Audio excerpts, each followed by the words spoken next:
My name's Susan West, and it's June 24th, 2016. I'm here with Jerry Schill in New Bern, North Carolina.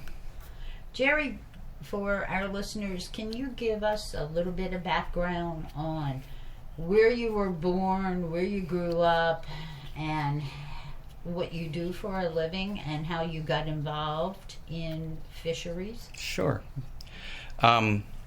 Was born in Pennsylvania, a small community. How small was it? My dad was postmaster of the town, and the post office was in our house. So, very agricultural at the time. A lot of dairy farms in the area, and we also had a farm. So, I knew how to milk a cow by hand, and did so quite often. Did the military thing, went in the Air Force right out of high school, and after I got out of the Air Force, got married while I was in the Air Force, and I'm still married to the same woman, almost 48 years. Congratulations. Almost 48 years.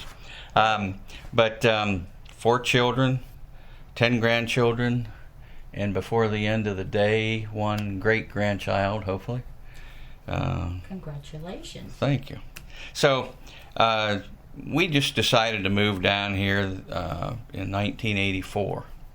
Labor Day, 1984, we moved to North Carolina. I was a salesman representing a business organization, so I called on business people in eastern North Carolina, a lot of them in Carteret and Pamlico counties, and got to be pretty good friends with several of them.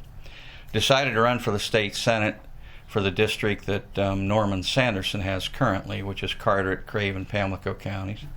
That was in 1986, and did not win that election. But shortly after that, some seafood dealers wanted to talk to me. So I went and met with them, and the first thing they told me is that they did not vote for me, but they liked the way I ran my campaign, because we didn't get into name calling or anything. We stuck to the issues, and it was a rather cordial campaign, actually.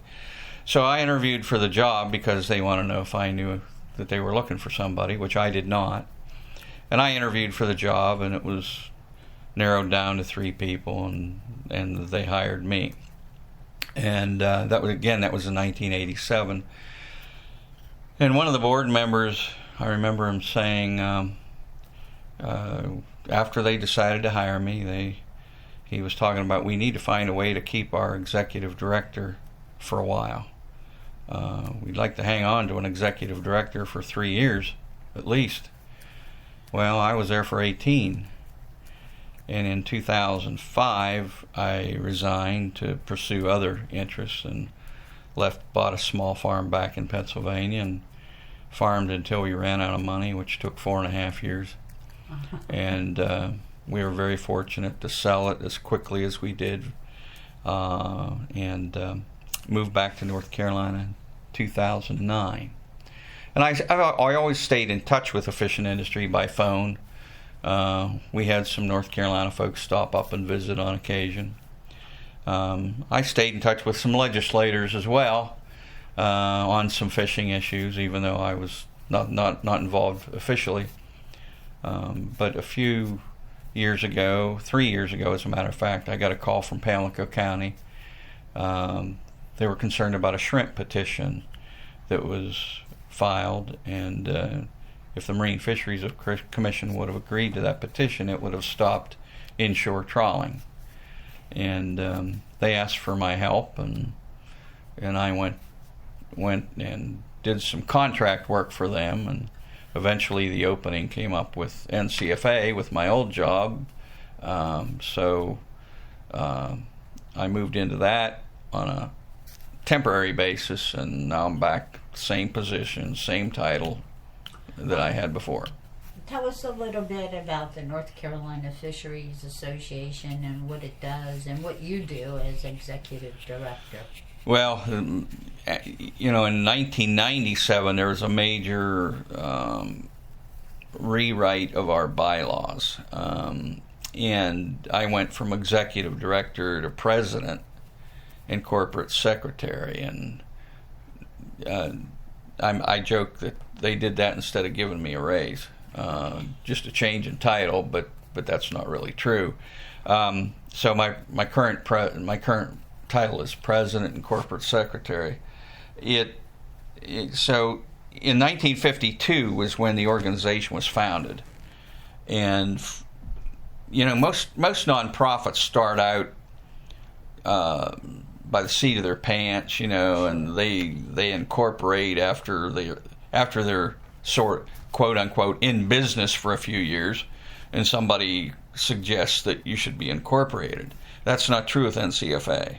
NCFA was started by some very astute businessmen in eastern North Carolina who were concerned back in the early 50s that there was a move to ban trawling.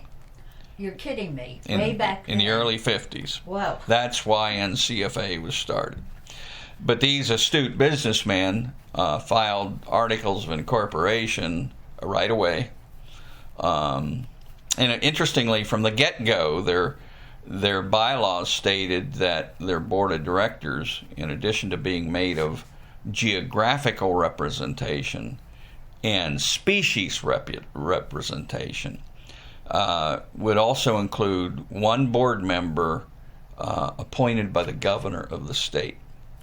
And why did they do that, do you think? Because they were smart businessmen. They felt that would allow the governor to have a more integral part in knowing what's going on in the fishing industry. I mean, there were no guidelines. The governor could appoint who he or she wanted to appoint. Over the years, that has varied. Sometimes that person has been the director of marine fisheries. When I started here, Bill Hogarth was on our board as an appointee of Governor Jim Martin. Press Pate was on our board for a while.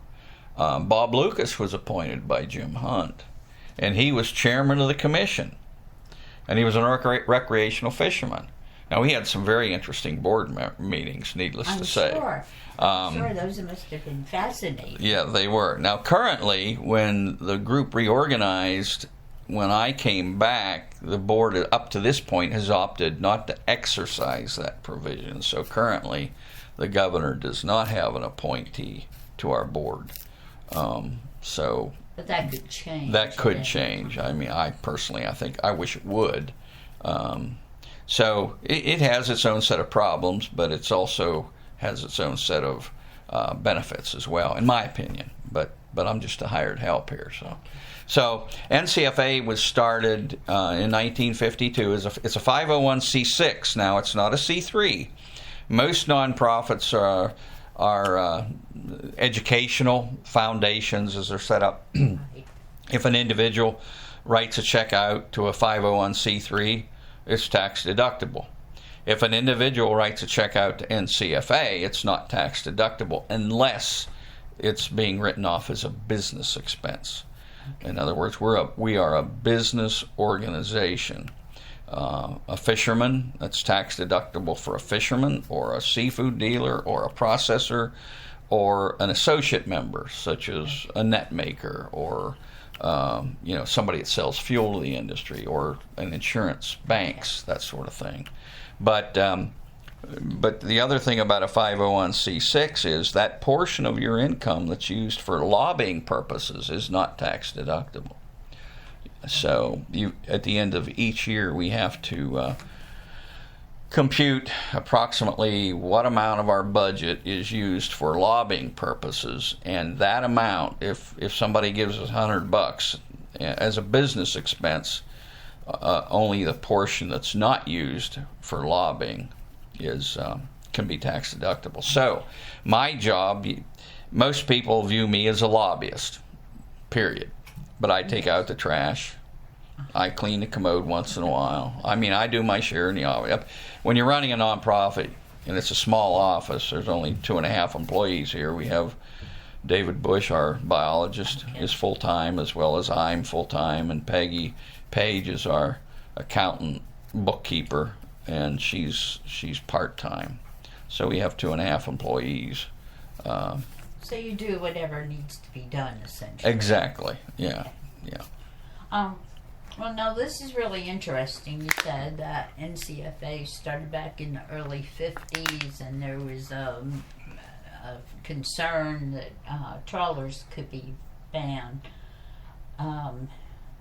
Fast forward up to the 1990s and the period when the Fisheries Moratorium Steering Committee was organized and then, issued their final report, and eventually the Fisheries Reform Act came out based in large part on that report.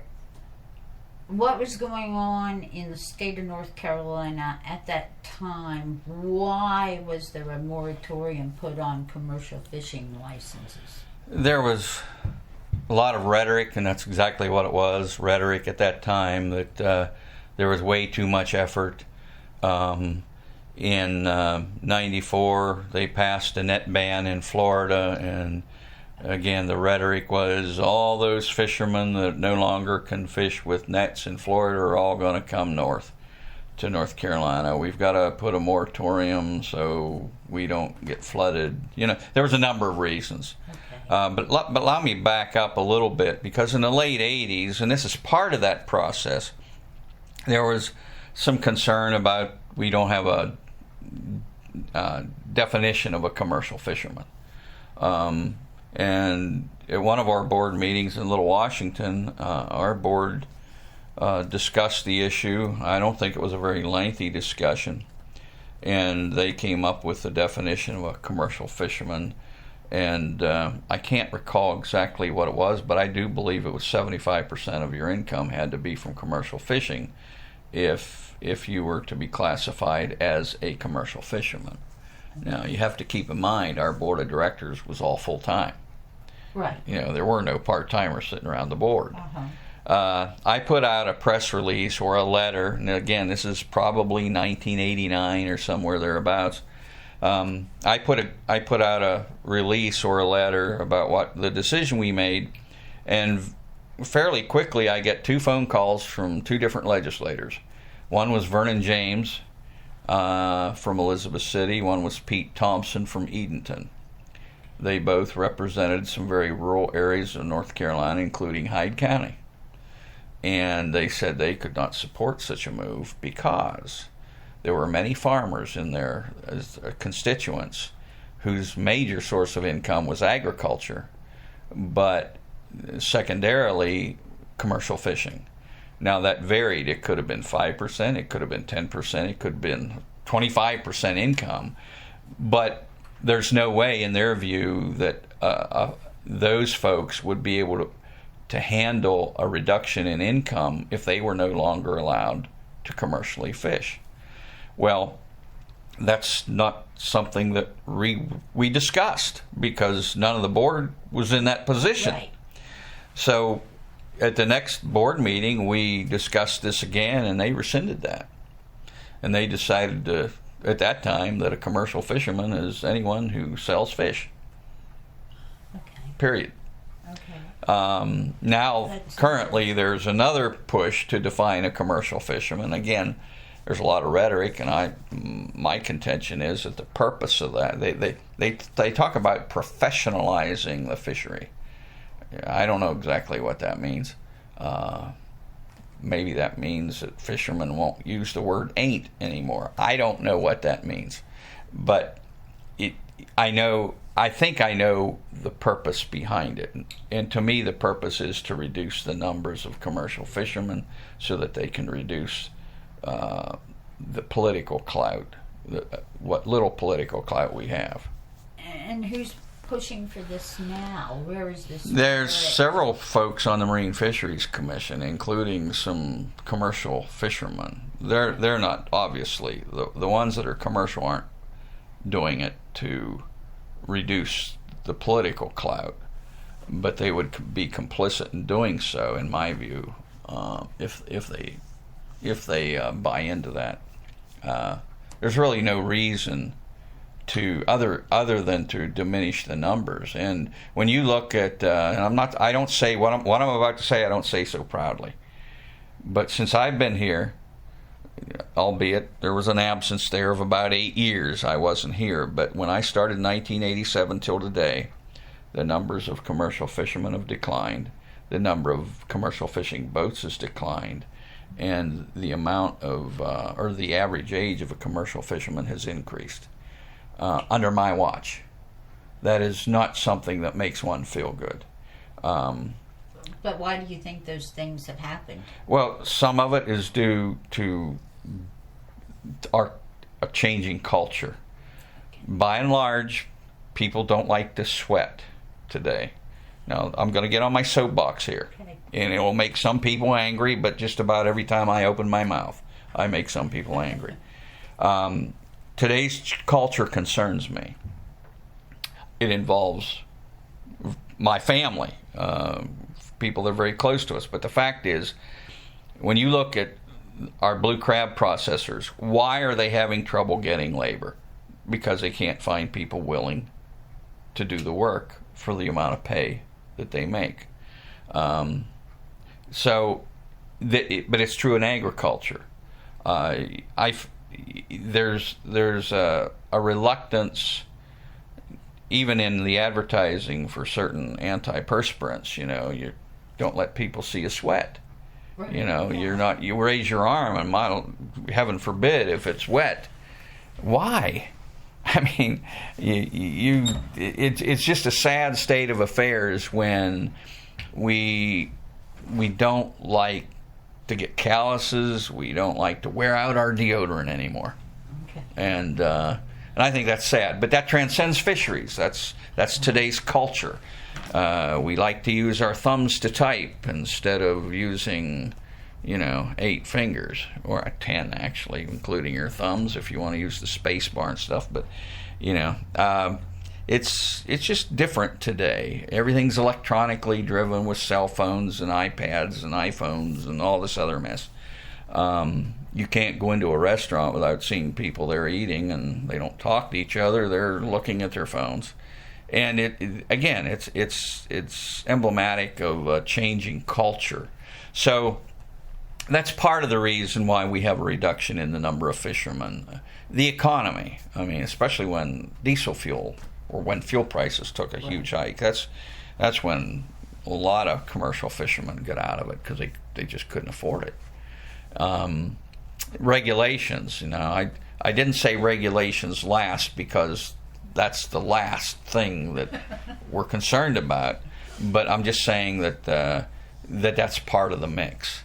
And recently, I can't remember where the study was done, it was found that commercial fishing is the 7th most regulated industry in the United States, which is a telling tale.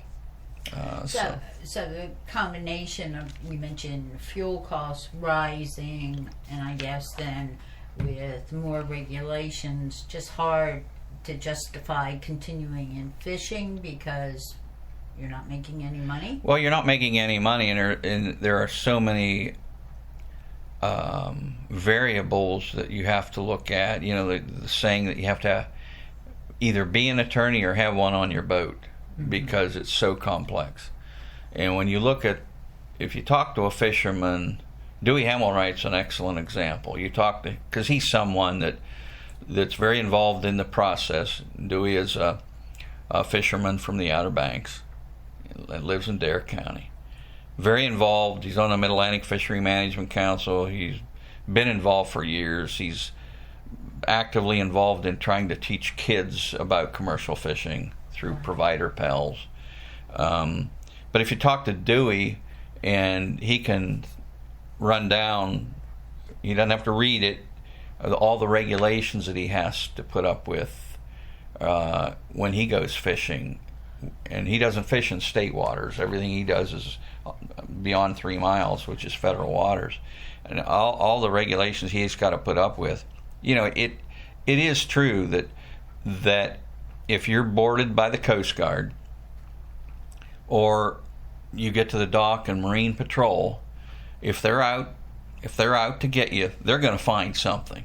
There's whether it be a safety regulation on your boat, something that your I's aren't dotted or your T's crossed, or an undersized fish or something, they can find it. And that's frustrating after a while. And you're finding that people think that after a while, and I get this, we got involved with some discussions about law enforcement, and I was at a meeting one time where a person that was not a commercial fisherman was saying that commercial fishermen don't like regulations. Yeah, that's. I was thinking, tell me something that we don't know already. Right. As though, but he said it in a negative way, as though it's a terrible thing. And when it was my turn to speak, yeah. Why is it that commercial fishermen don't like regulations? Because we're red-blooded Americans, that's why. I don't care if it's a commercial fisherman or any businessman that voluntarily agrees with a regulation. He's out to impede his competition some way or another. That's not to say that when you're talking about a public trust resources, what we deal with, that regulations aren't needed. They certainly are. These aren't our fish. They're everybody's fish. They're put there by the good Lord for us to take advantage of, and as a source of protein. So regulations are definitely needed, but in the right balance, in the right context. So when you look at all these things, they all have all of us have our Popeye moments. Popeye the Sailor Man. That's all I can stands, and I can't stands no more. Right. And a lot of fishermen are like that. They go out and they expect to battle the weather and Mother Nature, and that's a given. But when they got to battle their own government, then that gets a little bit testy. When you're talking about the period right before the moratorium on licenses and all, was that a pretty contentious period in fisheries issues? How would you compare it to today? Well, it was contentious then, but everything's relative. Compared to today, no. I mean, there's no comparison to today. Today's well is poisoned. And why is that? I really can't put my hand. I can't put my hand on that one. I don't know why it's more contentious today. It's just somebody asks you why do people oppose commercial fishermen doing this, that, or the other? Well, your first reaction is because we're in favor of it. If I get up to speak on behalf of commercial fishermen about anything, or it could be about the red, white, and blue, or how much I like apple pie, I guarantee you somebody is going to blast me about it. Not because of what I said, but because of who I am and what I do. So it's your sense that fisheries discussions aren't really focusing on the issues that need to be addressed? No, they're not focused on the issues, and the Joint Enforcement Agreement is really a perfect example of that. Everybody thinks that we are opposed to a JEA based on fishing stuff. It's not. And explain what that is. The Joint Enforcement Agreement is a formal agreement that's made between the National Marine Fisheries Service at the federal level and the various states to jointly enforce fisheries regulations. There's a small pot of money that goes along with it, which is what really is appealing to the states. It's typical federal government. They'll give you some money. If you look at some of the states, it doesn't cover their costs, but nonetheless, you can get some federal money, but along with that is the strings that are attached to it. So when Bill Hogarth first mentioned that to me a long time ago, I asked him if he was all right, because it was absurd for me to even comprehend taking money from the federal government and being subjected to the strings that go along with it, without even knowing. That was before I knew anything about the details. I mean, that's absurd. because at the time we were having problems with the federal government on some fisheries regulations and considering suing. Well, how do you sue an agency when you're taking money from it? And back then the state was actually a plaintiff with us. We eventually did sue the federal government on 3 different occasions and won twice. So in our view, it just was a. But to get the other side to actually sit down and look at what the joint enforcement agreement was, we never got past the part that they're against it, so we're for it. Okay. That's pretty much where we're at. Well, in the period when the Moratorium Steering Committee was meeting, do you remember that any particular issues that were hugely controversial with the members of the Fisheries Association? Was there much discussion, and did fishermen feel like they were part of that process? Well, that was during a lot of the turtle discussions. That really had nothing to do with the moratorium leading to the Moratorium Steering Committee, but it was certainly on the minds of a lot of commercial fishermen, because that issue was on the table when I started here. Was the sea turtle issue and the trawlers, and that was when the turtle excluder devices were still being tested. They were not mandated at that time, and so the Endangered Species Act and sea turtle protection was certainly in the mix. And that was, I'm not going to say it was volatile. It maybe wasn't that serious. But if you went to a meeting, there was all kinds of law enforcement there, fearing the worst. I never saw anything that was other than some vocal bomb blasts, but nothing that would be considered. No physical. No, nothing like that. But it was very emotional, to say the least. At that time, we were talking about limiting the fly netting industry because of weak fish. Juvenile weak fish. That was a very contentious issue. So issues like that, speckled trout, that was contentious. It was just a number of issues that were on the table at that time. But the biggest issue was that of controlling effort, and the fear that it was going to the numbers of commercial fishermen were going to rise drastically for whatever reason. And that came to it. In 1995, there was a bill that was introduced to ban nets in North Carolina. It didn't go anywhere, but that was right after Florida passed a constitutional amendment to ban nets. That was when the Moratorium Steering Committee was still meeting. Right. So it'd be fair to say that whole period when the Moratorium Steering Committee was meeting, there were issues that maybe they weren't specifically addressing, or maybe they should have been addressing but didn't address. No, the Moratorium Steering Committee wasn't formed to address species or anything like that. It was addressed to talk about the Marine Fisheries Commission, just for an example. My Lord, there were 17 members of the Marine Fisheries Commission. So they had speakers come in from various states to talk about how their fisheries were regulated. You had speakers come in from Sea Grant. They're from all over to talk about how their states do this, that, and the other. And so they came up with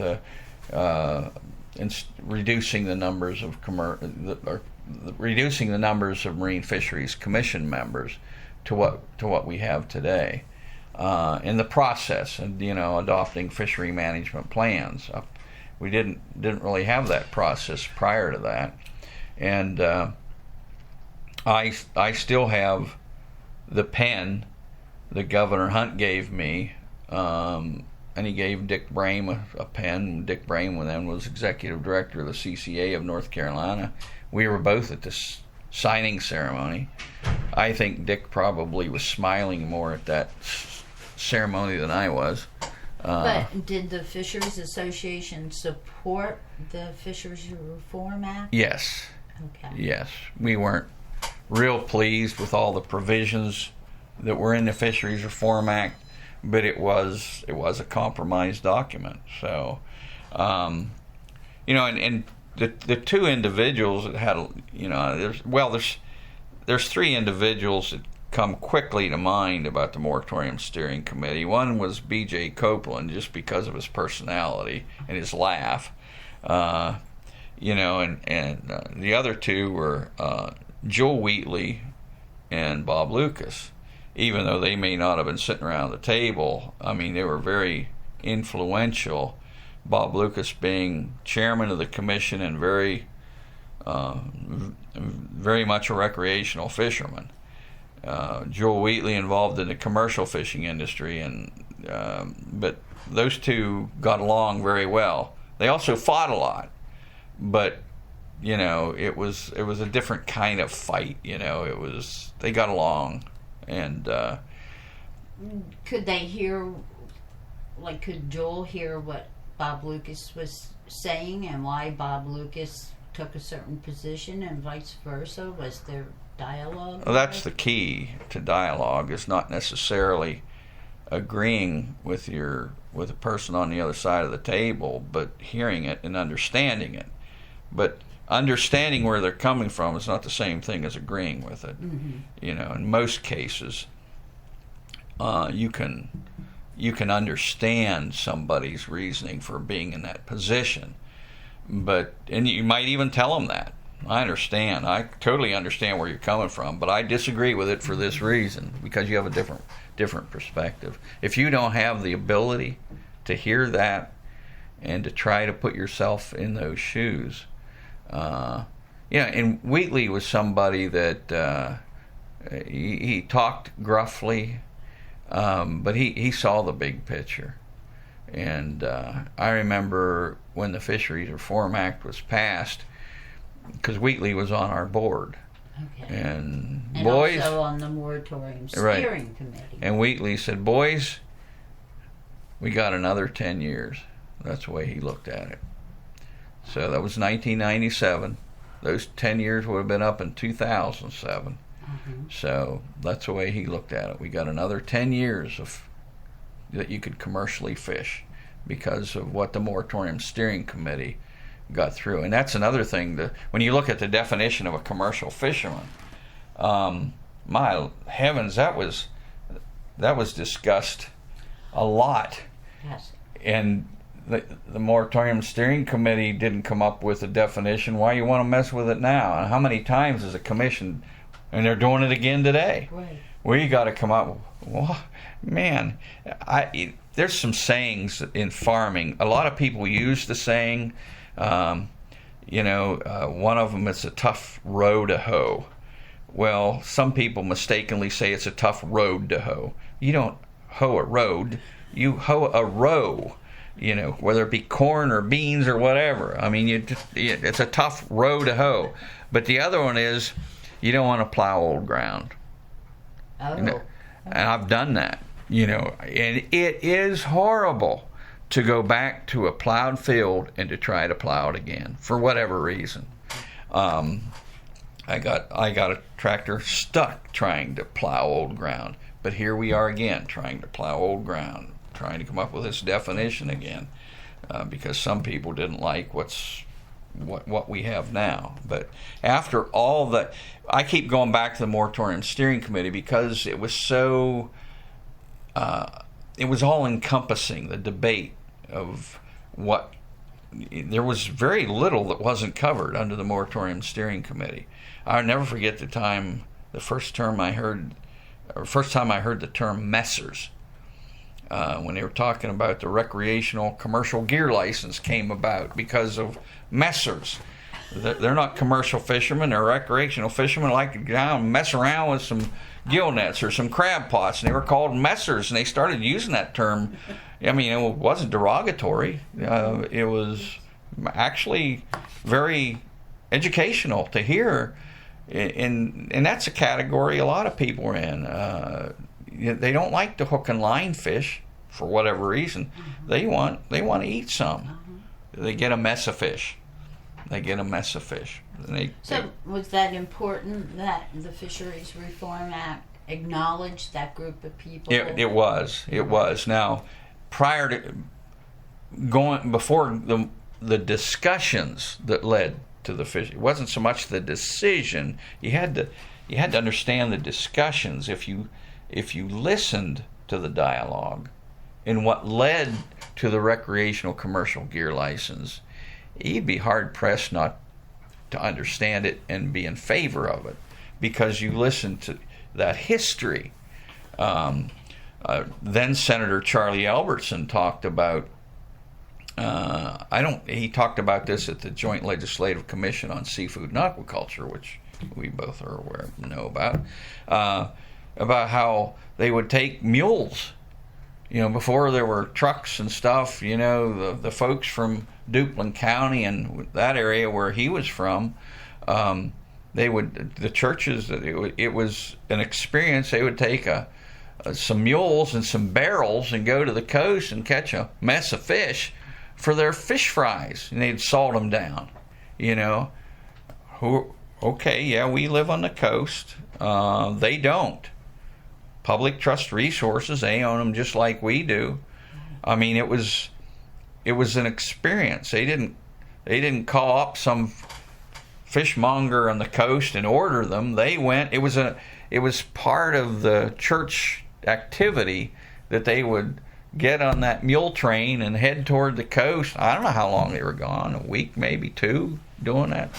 Yeah, when I heard that, all I could do was envision in my mind. I'll bet you there were some baptisms in the ocean over that one, immersions, and prayers, and it was from what Charlie said, it was quite an activity. But that's the advantage of remembering the discussions that came about through that Moratorium Steering Committee, and the folks that are the late bloomers that are involved in fisheries management issues today don't have that benefit, and that's okay. But don't just ignore it. Try to learn what happened back in the mid-90s when we talked about these issues. Were there some good things about the Fisheries Reform Act? Oh yeah.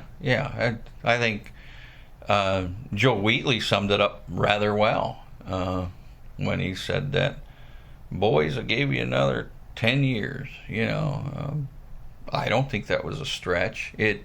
If at least for a while, it gave us a respite from all the contention.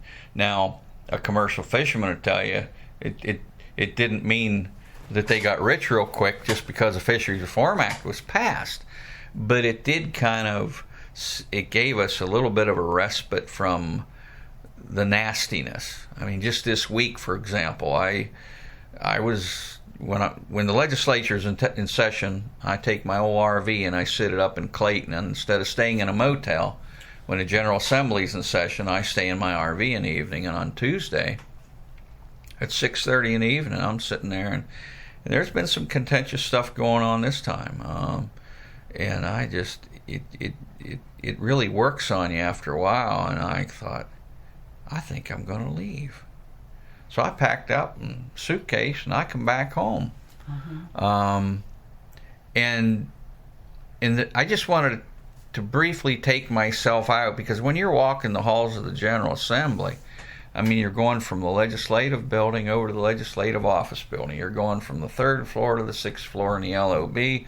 You're going from the House chamber to the Senate chamber to the gallery to the various offices, and you see the same people 10 times a day, and Lord knows how many miles you walk during a day's time. You go down to the cafeteria, you see them some more. You go to the snack bar, you see them some more, and it's just constant.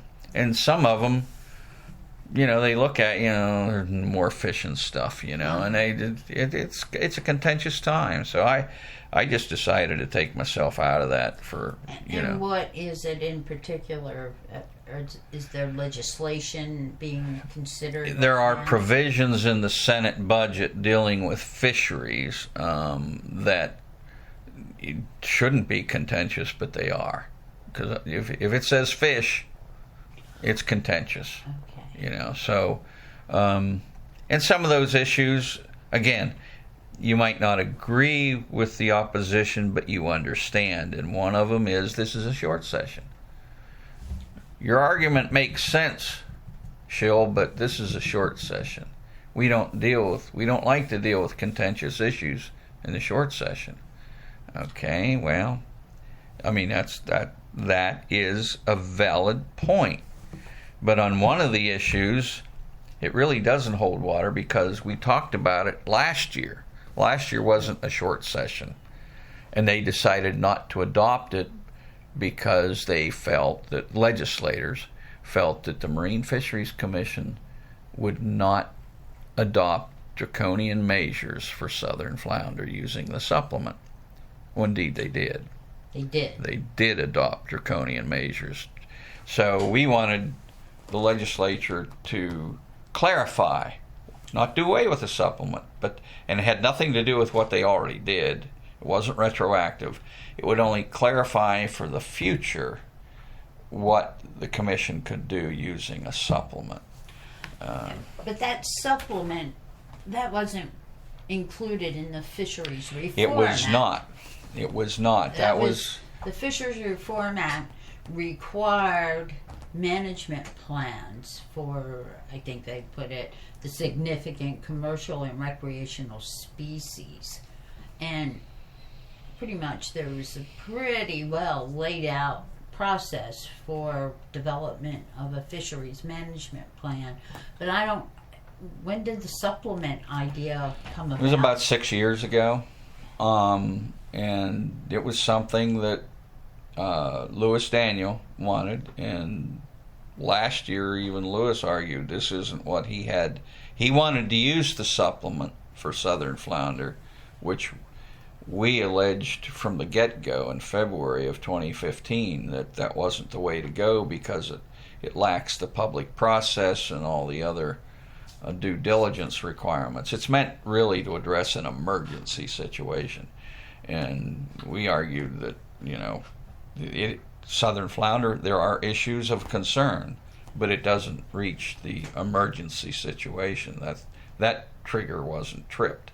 So, but in any event, they went through with that, and Lewis even argued against the draconian measures that they were using. That was not what he had intended from the supplement. So that's one of the things that we wanted to get through, and it's just, again, instead of looking, some of the rhetoric on the internet was that this would take away what they did last year for southern flounder. I'm not an attorney, but it's very plain that it was not retroactive, but yet rhetorically they wanted people to think that. So at this point, General Assembly is only going to be in session maybe another week, probably 2 weeks max, and I couldn't tell you what's going to make it in the final budget. So, were fishery management plans, the requirement for fishery management plans, has that worked well for the state of North Carolina and for commercial fishermen? I think it's worked well for the resource, and as such has worked well as far as the big picture is concerned for commercial fishermen. I say that generally speaking. You never, when you're talking about science, you'd think it'd be black and white, but it's not black and white. And if a fisherman, it doesn't make any difference if they're recreational, commercial, if they think that you should sue, and you ask them based on what, well, the science is wrong. Well, you don't win on science. You never win on science because it's subject to interpretation, and a judge usually won't go there. But you can win on process. Most of us in the public think science is the truth. Mm-hmm. You know, that we have to go with the science. Mm-hmm. You know, because you mentioned it being a little black and white and gray areas in science, and I'm not sure that the public perceives science as sometimes not being conclusive proof that this is the path we need to take. Mm-hmm. Well, southern flounder, again, you use that because it's most recent, but you have the gentleman that currently sits on the science seat thinks that southern flounder needed some draconian measures to be protected, yet the guy that preceded him in the science seat, who's retired after 30-some years with the federal government as a fisheries biologist, says no, that's not true. Okay, here you got somebody that's not trained in science. You have one saying one thing and the other saying the other. So, it's not black and white. It depends on, I guess, what shade of glasses you're wearing at the time. Has the reduction in the size of the Marine Fisheries Commission, was that a good move back with the Fisheries Reform Act? And you mentioned that there's a movement afoot now to reduce it even more. Well, I think the reduction to 9 was a good one. The problem isn't the number, it's with the appointments. You have 3 recreational and 3 commercial, then you have 2 at large. Well, the at large, if that language probably needs to be tightened up a little bit, maybe a lot. If you are obviously qualified to sit in a commercial fishing seat, you shouldn't sit in an at large seat. If you obviously qualify to sit as a recreational fisherman, you shouldn't sit in a large seat. That should be reserved for somebody that's a consumer, that's a chef, that has an interest has shown an interest in these issues, but not one that qualifies to sit in one of the other seats, and because that can be abused, and certainly has been abused of late. The advisory committee process established by the Fisheries Reform Act, has that worked well? Well, that depends who you ask. I've seen some recreational folks that don't think so, and some commercial folks that don't think so. They are, after all, advisory, which, the commission doesn't have to take their recommendations, but again, it depends on how those advisory panels are made up, and that's up to the chairman. That's why the chairman's position is so important. I think that those advisory panels are extremely important, but when you have an advisory panel that appears to be well balanced, and yet the commission appears to ignore, in other words, they have their minds made up. The problem you have there is perception, and currently we have a commission that allegedly has violated open meetings laws. Well, when you're doing that, there's not a lot of faith in the process. I don't have any faith in that process. Not when they're violating the law. And do your members have faith in that process? No, not as it's currently is. It's as bad now as I've ever seen it. Do fishermen participate in advisory committee meetings, commercial fishermen? Of late, I've seen a pretty good turnout. The Finfish Committee, they do very well. The Sea Turtle Committee met last night. I haven't heard how attendance was at that, but I assume it was well attended because there's a lot of interest in that particular committee now. But by and large, yeah, the commercial fishermen have been going to those meetings. And it's senseless to be appointed to an advisory committee and not participate. Although it's frustrating. I'm sure.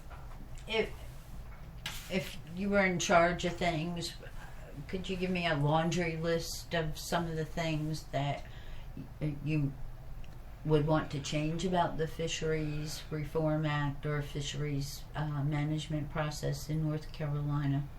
Well, the concern I have is that supposedly next year, between the end of this session and the beginning of the long session, some of the legislators have indicated that they're going to go out with stakeholders and talk about that very issue, the Fisheries Reform Act. What can we do? Do we need to gut it? Do we need to revise it? Do we need to amend it? I'm not too hopeful about that process just because of the contentious nature, the contentious environment that we're in today. I'm an optimist by nature, but at the same time, I'm not real hopeful that we are going to end up with a good process between now and then. That's not a lot of time. I'm a big believer in what we had before with the Joint Legislative Commission on Seafood and Aquaculture. I think that body, which was made up of appointees by the Senate, by the House, by the Governor, and the Commissioner of Agriculture, I think that was a good cross-section of people. Recreational, commercial, environmental, aquaculture, And so fisheries issues were funneled through that commission? That's true. And, the two co-chairs... How are they dealt with now? Haphazardly, really. I mean, anybody wants to try to get something done in the legislature now just talks to their friendly legislator and a bill gets introduced. Where before it was expected to go through the Legislative Commission on Seafood and Aquaculture, and those were not folks, just legislators. Those were private citizens that had a vested interest in what's going on, and they would vet these issues and make recommendations to the members of the General Assembly. So it didn't get as contentious. That's what I think. I think that's where the process needs to be. I'd be a lot more hopeful about the outcome if we had a joint legislative commission similar to that. Call it whatever you want. And some people objected. Do you know why that was done away with? It was done away with. It was just a sweeping change. A lot of commissions were done away with at the same time in an effort to save money, and that was one that was unfortunate. I mean, I know a lot of our folks didn't even bother that were on that commission didn't even bother to put in expense reports. Just save the state some money, just in order to have a say in the process. And why is it that the state feels the need that they have to pay people per diem or even expenses? If it's known that if you volunteer for this committee, you're not going to get paid anything for it, well, then there's nothing wrong with that. Right. And there wouldn't be an expense for the state that way. I think that it would be better doing it without reimbursing for expenses than not to have it at all. Okay. Well, is there anything else you'd like to share? Go on record talking about the Fisheries Reform Act, the future of fishing in the state. Well, again, I represent commercial fishermen, so I'm I was venting this very week on how hard it is to get commercial fishermen to pontificate to the right people. You know, what's different now is we have social media. We have Facebook, and we have people that tweet or whatever else they do. They've always complained at the fish house or complained on the dock, and that's okay. But if they don't bother to pick up the phone or even use that silly smartphone and type with their thumbs, and let their elected officials know what they think, it's not good. And for the short session this year, I've been very disappointed in the lack of engagement of commercial fishing families on some of these issues. Number one, if you know your legislators in your corner, you need to reinforce it by thanking them. Number two, if you don't know, well, you darn well better let them know in a nice way. And if you do know what they're doing and it's contrary to what you think they should be doing, I mean, sometimes you got to talk to them like a Dutch uncle. They are human, most of them anyway. And so that's probably the thing that concerns me the most. Well, why do you think that is? Why is there? Well, the excuse that I hear, and I think it's just exactly an excuse, is that they've given up. They're so down. Well, I've heard that since 1987. But you know, commercial fishing is not the only regulated industry in the country. And you can't just give up by not participating in the process. Somebody's going to give opinions. If it's either going to be you or somebody else. So, you know, I remember the day when legislators knew that by making a few phone calls, we could have quite a few people roaming the halls in the General Assembly. And I'm thinking maybe we need to make that happen again, just to let them know that we're still here, and that it's not just a matter of a few people making a few bucks. You know, it is historically a very important part. It's a very important culture in eastern North Carolina. A few years ago, in 2013, actually, when we had all those trawlers at Union Point in New Bern, boy, that was pretty to go down there and listen to people. Wow, what a sight! I haven't seen this sight for 30 years. You know, they were saying they really enjoyed the sight of those boats. Well, if things keep on, they're not going to be those boats to see. And I think that it's a culture that it's not just a matter of doing what we can to make sure they can make a living. It's a culture that provides a very healthy source of protein for us. Consumers.